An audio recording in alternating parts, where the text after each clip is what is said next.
Bonjour, merci d'être présent aujourd'hui. Je vous promets que j'essaierai de ne pas dépasser, je sais que tout le monde a envie d'aller à l'apéro. Donc, j'ai suivi le template de la conférence, donc je vais commencer par me présenter brièvement, parce que j'aime pas trop les biographies trop longues. Donc, je suis consultant chez LK Informatique. Dans mon temps libre, je fais du ethical hacking avec plusieurs personnes présentes dans la salle. Et durant mon cursus scolaire, je me suis intéressé au rootkit et pendant le travail, je me suis un peu diversifié en allant jusqu'aux fédérations d'identité, ce qui est le sujet d'aujourd'hui. Donc voici le menu du jour, si j'ose dire. Tout d'abord, je vais introduire la problématique générale, tout ce qui sont les drivers derrière la fédération d'identité. Ensuite, un petit slide pour parler des différentes technologies et protocoles avec lesquels il m'a été donné de travailler ces 2 dernières années et comment je les place en fait dans on va dire le paysage de la fédération. Ensuite, je prendrai des cas d'utilisation théorique. Il faut comprendre par là un petit peu ce que les vendeurs de fédération vont vous présenter et mettre en avant. Puis, je décortiquerai ça un petit peu plus en détail pour montrer la réalité derrière ces différents points. Finalement, une partie un peu plus conclusive avec les bonnes pratiques, ce qu'il ne faut surtout pas oublier, et finalement quelques petits gotcha qui m'a été donné de rencontrer. Donc voilà. Donc, je vous présente Monsieur Tartampion. C'est un employé d'une boîte d'informatique. Il est très consciencieux. Il fait bien son travail. Donc, le matin, quand il arrive au travail, il se logue sur son PC Windows. Ensuite, il doit certainement contrôler un document ou deux sur un portail collaboratif. Ensuite, il doit se connecter à d'autres services pour faire son travail. Et le soir, des fois, ça lui arrive de devoir valider un rapport d'un de ses collègues, mais pas de chance, il l'a oublié, donc il doit encore se connecter à son email, puis encore aller vérifier certains points dans une base de connaissances.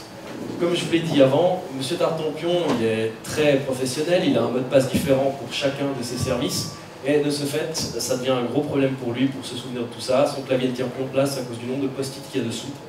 Et la solution pour lui, c'est justement le SSO ou authentification unique. Et donc, le SSO a besoin de fédération pour être mise en place de manière efficace. En plus de ça, la fédération permet de franchir les barrières du réseau pour éventuellement donner accès à des partenaires, à des portails collaboratifs et d'autres. Et de plus, on pourra aider M. Tartampion à préserver sa chevelure. Plus sérieusement, voici un slide assez typique de ce qu'un vendeur de fédération voudra vous montrer. Les bénéfices de la fédération sont les suivants. Typiquement, on peut noter un gain net en ergonomie pour l'utilisateur, ainsi qu'une simplification de ses accès, en passant par un portail unique où il doit s'authentifier. On peut noter un gain en sécurité, parce qu'il y a plus de mots de passe dans les assertions, les jetons qui transitent dans le réseau. Et en plus de ça, du point de vue opérationnel, en optant pour un standard unique pour faire justement l'authentification et le single sign-on, on se simplifie la vie du côté opérationnel. Avant de poursuivre, j'aimerais expliquer, ça a été fait un petit peu dans la deuxième présentation de cet après-midi, mais je vais aller un petit peu plus en détail sur les différentes briques qui composent une fédération. Ce que vous pouvez voir là, c'est 3 entreprises qui sont, voilà, 3 entreprises dont certaines qui sont partenaires. Et vous êtes employé de la compagnie A, je vais vous immerger un petit peu dans le cas. Vous êtes employé de la compagnie A, et si vous voulez vous connecter justement dans un cadre de fédération et de single sign-on, si vous voulez vous connecter à une ressource qui est un service provider, justement, c'est une application à laquelle on peut se connecter, et il vous faut créer un trust entre un identity provider qui est la brique justement qui authentifie l'utilisateur. Donc de ce fait, l'utilisateur va essayer de se connecter à l'application. Comme il n'est pas authentifié, il va être redirigé sur l'ID provider qui va justement faire l'authentification. Maintenant, si vous devez vous connecter à un portail collaboratif dans la compagnie B, il faut rajouter une relation. Pardon. La flèche qui dit trust, c'est justement pour symboliser cette relation de confiance qu'il y a déjà dans un premier temps entre le back-end et l'ID provider, c'est-à-dire que lorsqu'on délègue l'authentification à une entité externe ou autre que l'application, il faut créer une relation de confiance. J'en reviendrai là-dessus un peu plus tard. Pour le cas où on doit se connecter dans une application dans la compagnie B, il faut une relation de confiance, un trust entre les ID providers des 2 compagnies. Et finalement, pour que la personne puisse se connecter, il faut aussi qu'il y ait le même trust entre les SP et les IDP. Le trust entre un IDP et un SP fonctionne de cette manière. Typiquement, c'est un échange de clés publiques. Ça se base sur la cryptographie asymétrique ou à clé publique. Je pars du principe que vous êtes familier avec ce concept. Ce n'est pas le sujet du talk et on pourra en parler pendant des heures. Mais grosso modo, grâce à la cryptographie asymétrique, justement, il est possible pour le service provider de vérifier que le message qu'il a reçu de l'ID provider vient bien de l'ID provider, justement. De manière similaire, le trust entre deux IDP est aussi fait en s'échangeant des clés publiques, ainsi que quelques informations, typiquement l'endroit où l'utilisateur doit être redirigé pour aller s'authentifier sur la base d'URL. Maintenant, je vais parler un petit peu des cas d'utilisation pratiques. Typiquement, vous êtes à votre bureau, vous voulez accéder à une application qui est dans la zone des réseaux, et donc vous rentrez l'URL dans votre navigateur, et comme vous êtes redirigé sur l'application, mais comme vous n'avez pas de session, l'application va vous diriger sur son ID provider, qui est l'entité de confiance sur laquelle elle se repose pour donner accès ou non à un utilisateur. De ce fait, le pont d'authentification, qui est cette brique en centrale ici, va détecter que l'utilisateur se connecte depuis le LAN et le diriger sur l'ID provider qui est dans le LAN, à côté de l'utilisateur, si j'ose dire. L'utilisateur va s'authentifier dessus, en fonction de l'implémentation de l'ID provider, il n'a même pas besoin de taper le mot de passe, typiquement il peut avoir du SSO Windows par exemple, et l'ID provider va générer un jeton pour montrer qu'il a bien authentifié l'employé et le rediriger sur le pont d'authentification, puis sur le service provider, et il aura accès. Vous aurez accès. Maintenant, imaginez que vous devez vous connecter au même portail depuis Internet. Vous tapez l'URL dans votre navigateur, vous êtes intercepté par un reverse proxy ou un WAF, parce que c'est pas forcément une bonne pratique de publier des machines en direct sur Internet. Donc, dans l'architecture, on a rajouté cette brique, un WAF qui parle un langage de SSO. Le WAF va voir que vous n'avez pas de session active et donc vous n'avez pas le droit de rentrer dans le réseau et va vous demander de vous authentifier. Il va le faire en vous dirigeant sur le pont d'authentification qui détecte que vous venez depuis Internet, justement.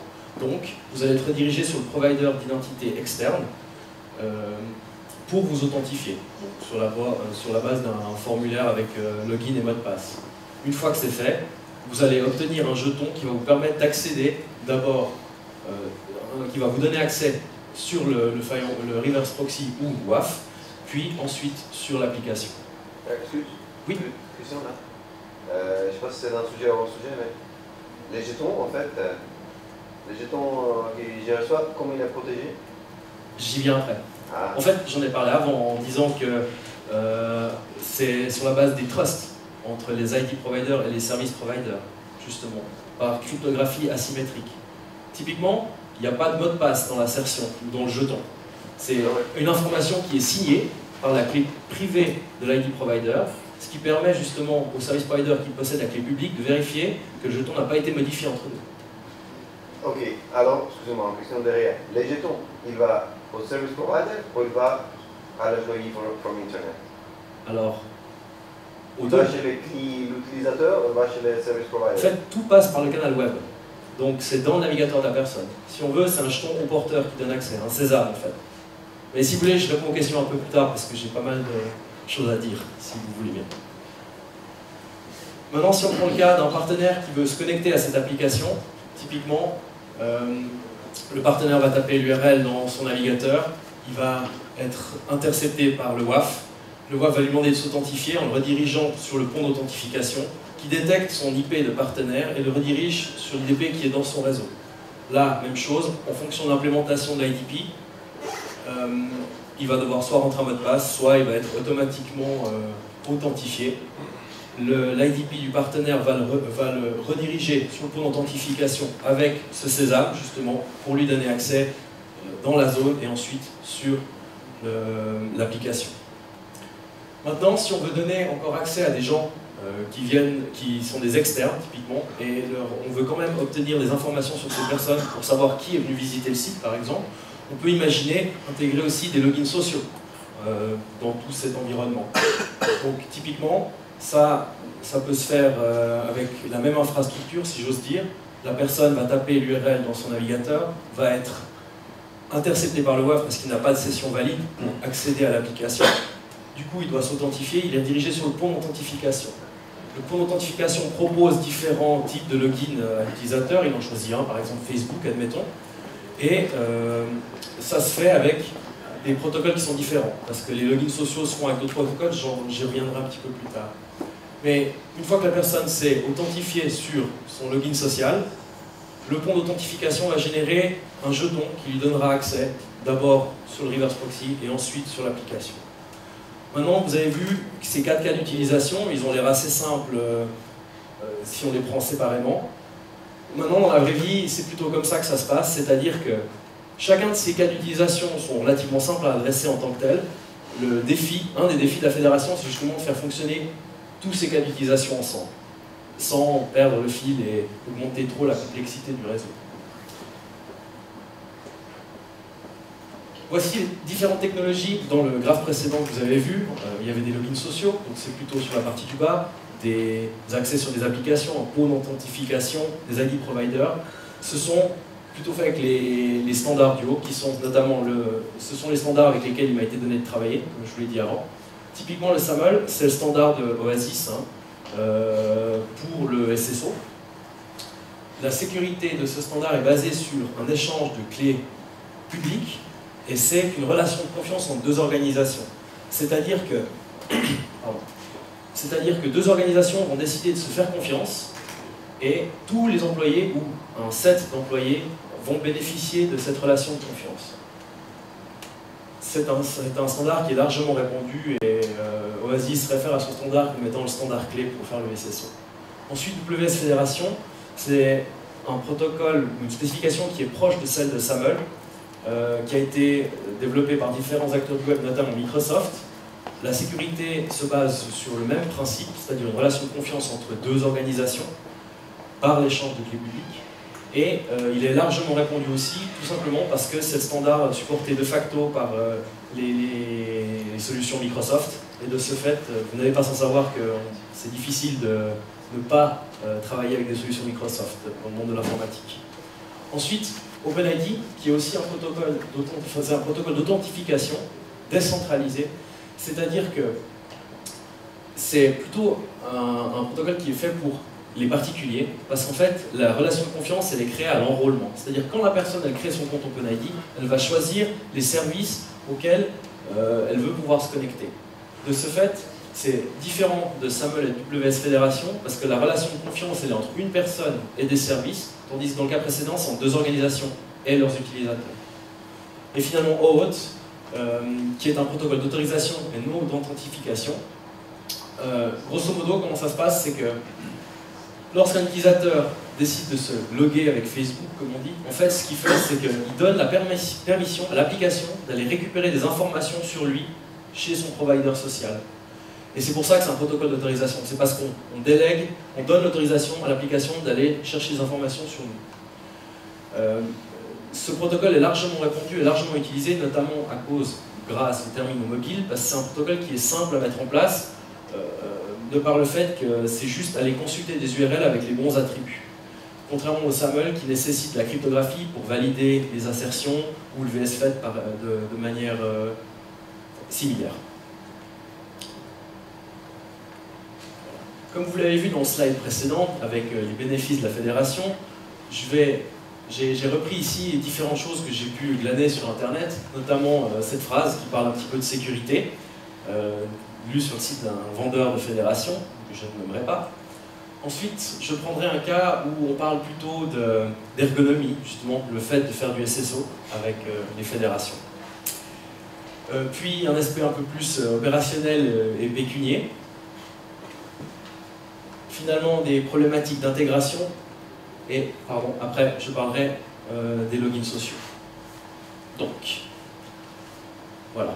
Donc, comme vous pouvez le voir, cette phrase, elle est assez engagée quand même. Hein. On dit qu'on élimine virtuellement le risque du vol de mot de passe en passant à SAML. Enfin, en tout cas, la première fois que j'ai lu ça, j'avais l'impression que juste en mettant du SAML dans mon réseau, j'aurais plus de problème de vol de mot de passe, que personne pourrait se connecter à mon application sans que je le désire.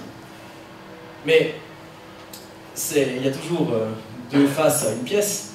En fait, ce que les vendeurs de fédération ont tendance à oublier de vous dire, c'est qu'il y a du travail à faire pour s'assurer que ce ne soit pas le cas. Parce qu'une insertion SAML, par exemple, ou un jeton, permet d'avoir accès à une ressource. C'est-à-dire que si ce jeton n'est pas validé correctement du côté de l'application, ou pas généré avec des standards cryptographiques forts, eh ben, y a des risques que des gens puissent se créer des jetons qui leur permettent d'accéder aux ressources. Donc, je reviens sur cette phrase en vous demandant qu'est-ce que vous pensez du faux sentiment de sécurité induit par cela.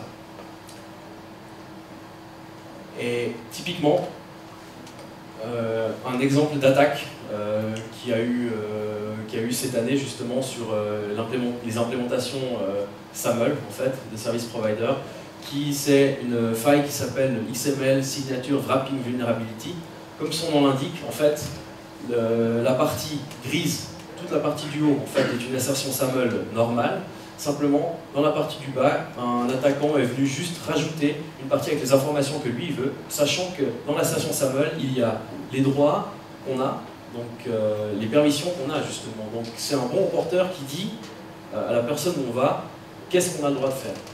De ce fait, il est vraiment important que la validation du jeton soit faite correctement pour justement éviter que quelqu'un puisse s'octroyer plus de droits que ce qu'il devrait avoir.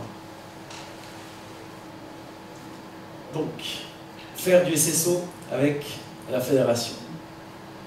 On peut le faire, mais ce que les vendeurs de fédération ont tendance à oublier de vous dire, c'est que avant ça, il faut un identifiant unique pour toutes les applications.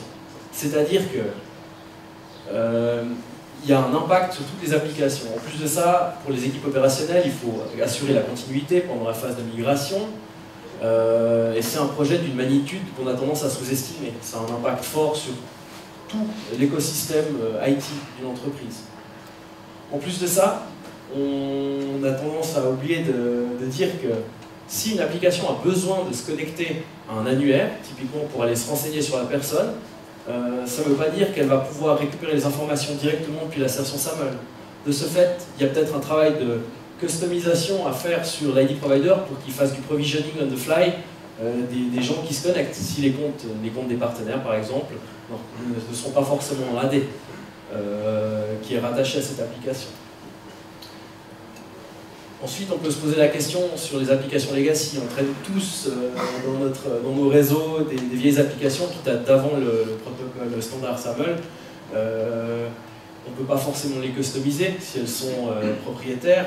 Et de ce fait, c'est un petit peu difficile de les SSOiser, si j'ose dire. On peut toutefois utiliser d'autres briques, mais ce n'est pas décrit comme tel quand on achète une solution de fédération. Il faut passer par un reverse proxy suffisamment intelligent qui peut lui-même aller récupérer le username et le password de la personne et ensuite les envoyer directement à l'application. Voilà. En plus de ça, si on a des applications qui sont propriétaires, on ne peut pas forcément les adapter pour qu'elles fassent correctement le point suivant, c'est-à-dire la vérification des certificats, parce que toutes les assertions sont signées, ça se base justement sur des certificats qui signent les assertions. Et si on ne vérifie pas que le certificat n'est plus valide ou qu'il a été révoqué, eh ben, on s'expose à des attaques de crafting de jetons. Ensuite, ça c'est plus pour les partenaires.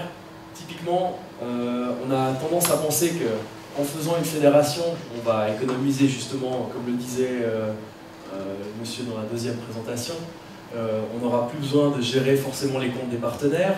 Et c'est vrai, mais le problème c'est que comment est-ce qu'on peut s'assurer que la gestion des comptes elle est bien faite quand on n'a plus le contrôle? Ça c'est une grande question.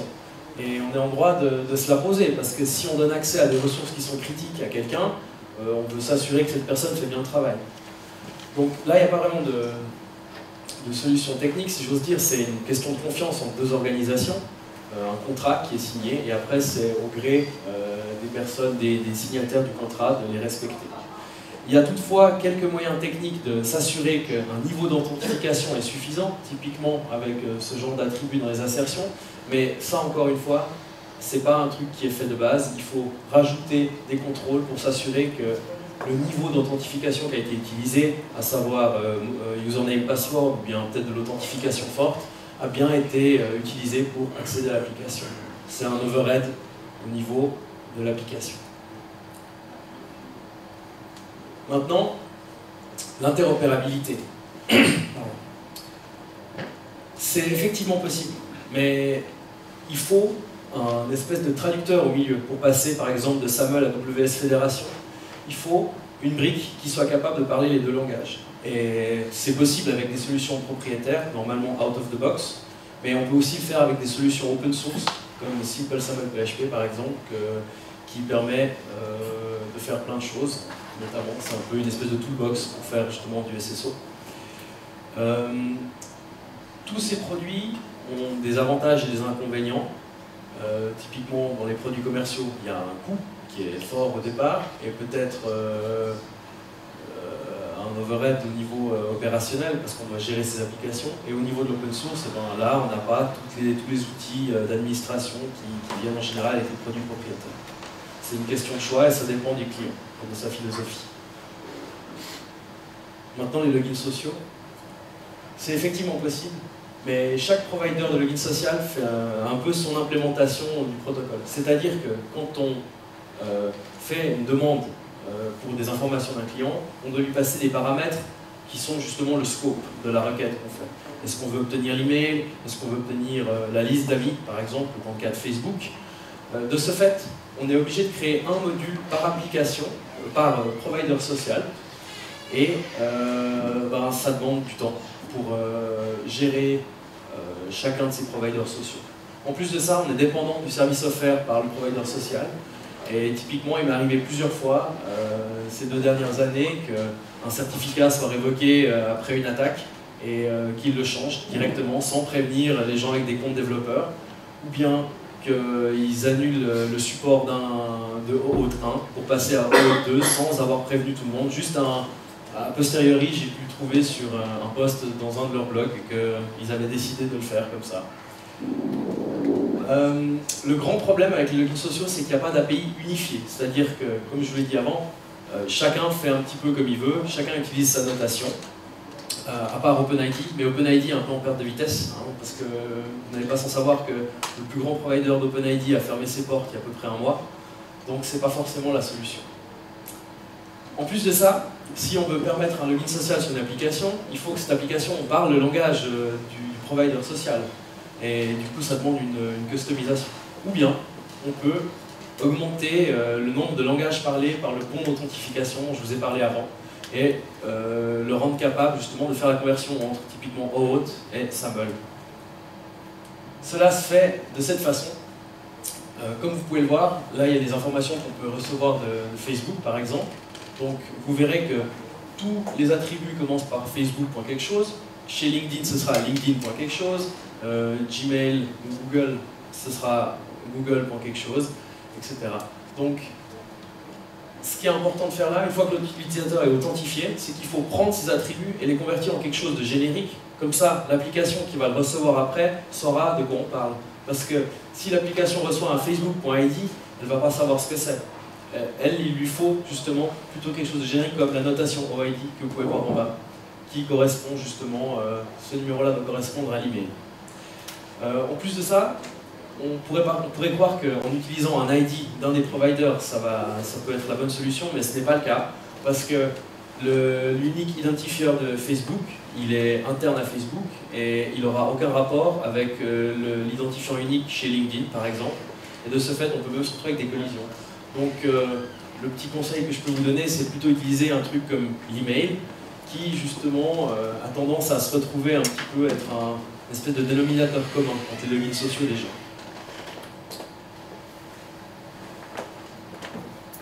Maintenant, je dirais que la chose la plus importante quand on fait une fédération, c'est, vu qu'on est dans une conférence sécurité, j'en profite, hein, pour faire un petit peu d'évangélisme, c'est la défense en profondeur. C'est-à-dire qu'il y a un travail à faire au niveau de l'ID provider et du service provider. C'est très important de s'assurer que la clé privée de l'IDP, elle soit bien sécurisée. Parce que la personne qui arrive à prendre cette clé, elle peut impersoner n'importe qui. Ensuite, la validation du jeton du côté du service provider est très importante aussi, parce que Si on ne fait pas correctement cette étape, eh ben, quelqu'un peut venir avec une assertion créée de ses mains et se donner accès sur le portail ou l'application. En plus de ça, je dirais que c'est très important de bien réfléchir au cas d'utilisation du client, si on lui fait un déploiement en fédération, et de définir avant ça une stratégie SSO, c'est-à-dire opter pour un standard et s'y coller. Parce que si on se retrouve avec plein de standards différents, ça devient vite compliqué à adresser tous les cas correctement. Ensuite, éviter les usines à gaz. Il n'y a pas de produit parfait. Le but, c'est vraiment de choisir la solution qui convient mieux au client. Il y en a plein qui existent. Et bien prendre en compte tout ce qui est impact opérationnel, etc. Et sinon, dans les événements qui me sont arrivés, typiquement, la gestion des clés est très importante. Comme je vous l'ai dit avant, si on compromet la clé de l'IDP, on peut se faire passer pour n'importe qui. Du coup, il faut empêcher les exports de clés sur les serveurs d'identité. Mais est-ce qu'on peut vraiment le faire techniquement? Je ne crois pas. L'année passée, Benjamin Delpy avait présenté son outil Mimikatz et il nous avait gentiment montré qu'on pouvait exporter les certificats qui étaient marqués comme non exportables. Donc quand il n'y a pas de solution technique, on doit avoir recours à des solutions non techniques, c'est-à-dire par exemple la séparation des tâches, mettre de l'audit sur ces serveurs, s'assurer justement que s'il y a un problème, on peut soit le détecter, soit être alerté, et puis minimiser le risque que ça arrive, justement avec par exemple la séparation des tâches, c'est-à-dire qu'une des personnes qui a le mot de passe pour ouvrir la clé ne puisse pas se connecter au serveur, par exemple. Ensuite, souvent, on doit publier l'IDP sur Internet. Donc, par exemple, dans le cas d'ADFS, si on met une machine Windows directement sur Internet, je ne vais pas me prononcer sur ce que ça fait, mais en général, ça ne dure pas très longtemps. Donc, il faut publier ces applications derrière une couche de protection, comme par exemple un WAF ou un reverse proxy, mais ça aussi, ça a un impact au niveau de l'intégration. C'est-à-dire que plus on durcit les règles de sécurité dans ces briques, comme dans les WAF par exemple, moins les choses vont fonctionner directement. Et donc du coup, il y a un travail d'intégration à faire avec ces choses-là, et ce n'est pas forcément pris en compte quand on fait l'offre pour un client, justement. Finalement, l'impact sur les applications peut être vraiment très fort. Il y a des applications qui sont SAML dès le début, mais ce n'est pas le cas de toutes. Et de ce fait, il faut bien prendre ça en compte quand on réfléchit à la solution. Ensuite, effectivement, la fédération réduit l'effort de gestion des comptes, mais ça ne l'annule pas. Et on peut avoir besoin justement de faire des customisations pour rajouter des comptes, même si on voulait s'en débarrasser. Donc c'est un petit peu un serpent qui se mord la queue. Et les choix d'implémentation, comme je l'ai dit, sont très importants. Dans l'étude sur la vulnérabilité dont je vous ai parlé avant, il y avait 15 solutions sur 17 qui étaient faillibles à l'attaque. Celle que j'ai nommée ne l'était pas, si jamais. Et finalement, lorsqu'on intègre des logins sociaux, il peut y avoir des grosses surprises parce que ce ne sont pas des entreprises professionnelles. Pour parler, les services qu'elles offrent sont pour des particuliers en règle générale. Et du coup, ce n'est pas forcément le même cycle pour prévenir les gens que quand on travaille avec justement des entités officielles. Est-ce que vous avez des questions? Je vous remercie.